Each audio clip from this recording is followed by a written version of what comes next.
नमस्कार, आप देख रहे हैं संसद टेलीविजन का विशेष कार्यक्रम नेशनल इवेंट्स और मैं हूं आपके साथ नरेंद्र सिंह। प्रधानमंत्री नरेंद्र मोदी ने forum for India Pacific islands cooperation FIPIC के तीसरे शिखर सम्मेलन को संबोधित किया। पापुआ न्यू गिनी के दौरे पर गए प्रधानमंत्री नरेंद्र मोदी ने इस बैठक के दौरान कहा कि आज हम फ्यूल, फूड, फर्टिलाइजर और फार्मा की सप्लाई चेन में बाधाएं देख रहे हैं। इस कठिनाई के समय में हमें जिन पर भरोसा था वो जरूरत के समय काम नहीं आए। उन्होंने कहा कि कोरोना महामारी का सबसे ज्यादा प्रभाव ग्लोबल साउथ के देशों पर पड़ा है।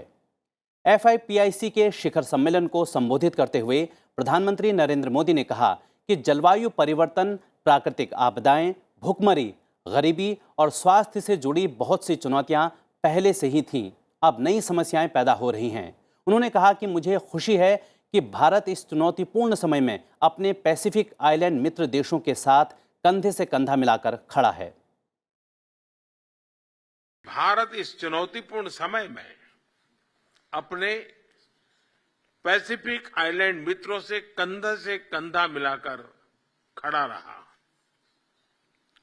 भारत में बनी वैक्सीन हो या जरूरत की दवाइयां,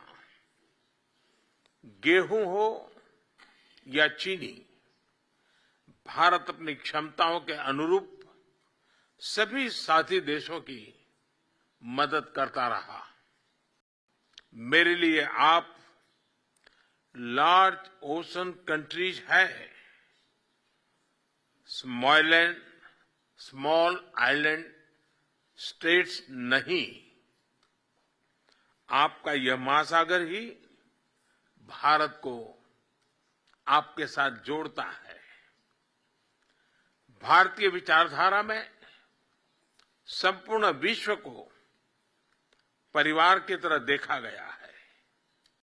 पापुआ न्यू गिनी के प्रधानमंत्री जेम्स मारापे ने वैश्विक मंच पर भारत के नेतृत्व की तारीफ की और प्रधानमंत्री नरेंद्र मोदी के समर्थन पर उनका आभार जताया।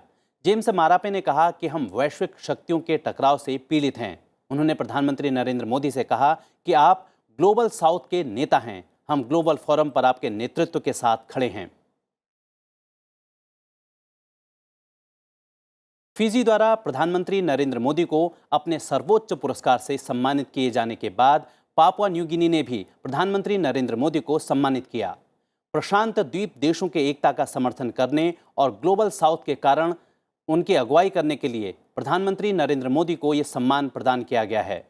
बता दें कि पापुआ न्यू गिनी के बहुत कम अनिवासियों को यह पुरस्कार मिला है। प्रधानमंत्री नरेंद्र मोदी और प्रधानमंत्री मारापे ने तमिल क्लासिक थिरुक्कुरल का पापुआ न्यू गिनी की टोक पिसिन भाषा में अनुवाद लॉन्च किया।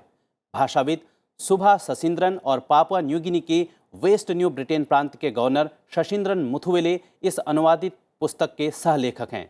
पुस्तक में प्रधानमंत्री मारापे का प्राक कथन है। प्रधानमंत्री मोदी ने लेखकों को बधाई दी और पापुआ न्यू गिनी में भारतीय विचार और संस्कृति के सिद्धांतों को संरक्षित करने में योगदान के लिए उनकी सराहना की।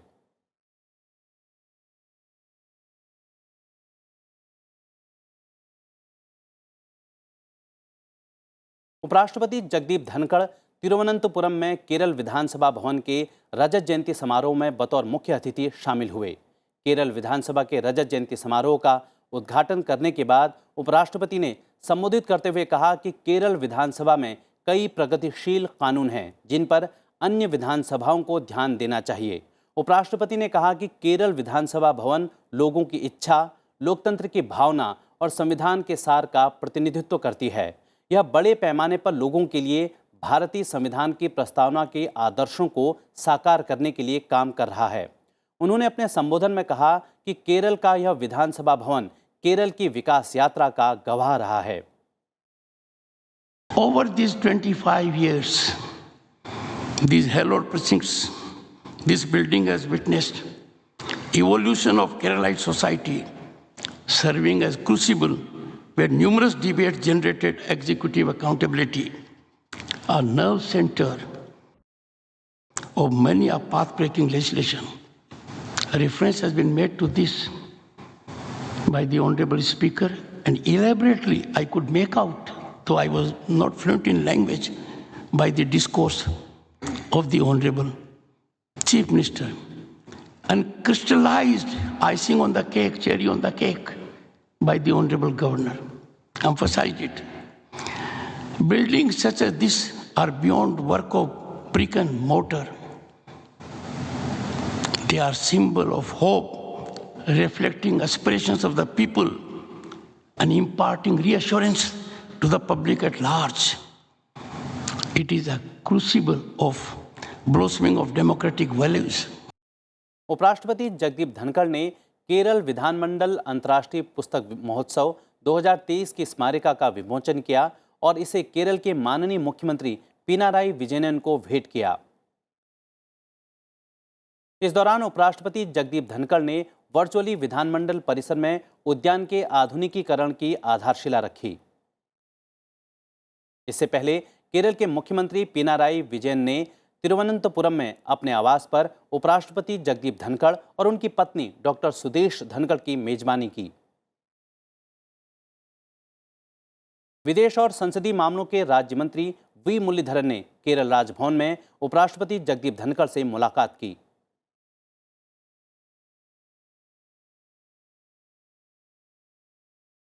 आज विश्व जैव विविधता दिवस है। इस वर्ष इसका विषय है agreement to action build back biodiversity. Lok Sabha अध्यक्ष ओम बिरला ने इस मौके पर लोगों से वनस्पतियों और जीवों के संरक्षण के प्रति जागरूक होने का आह्वान किया। लोकसभा अध्यक्ष ने कहा कि जैव विविधता न केवल प्रकृति में संतुलन बनाए रखने में मदद करती है, बल्कि विभिन्न प्रजातियों को फलने फूलने का अवसर भी प्रदान करती है। इस वर्ल्ड बायोडाइवर्सिटी डे पर agreement to action build back biodiversity's theme का अनुसरण करते हुए आइए वनस्पतियों और जीवों के संरक्षण में अपनी भूमिका निभाएं। आज महान शिक्षाविद, स्वतंत्रता सेनानी और समाज सुधारक राजा राममोहन राय की जयंती है।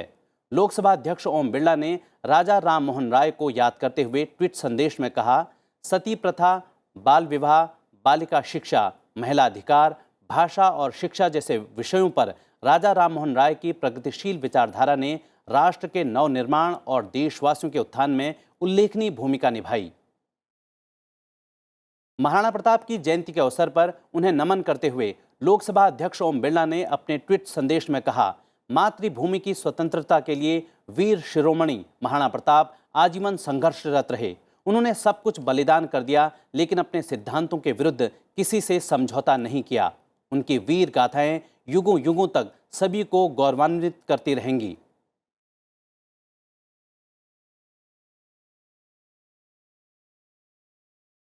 फिलहाल हमारे विशेष कार्यक्रम नेशनल इवेंट्स में इतना ही। आप देखते रहिए संसद टीवी। नमस्कार।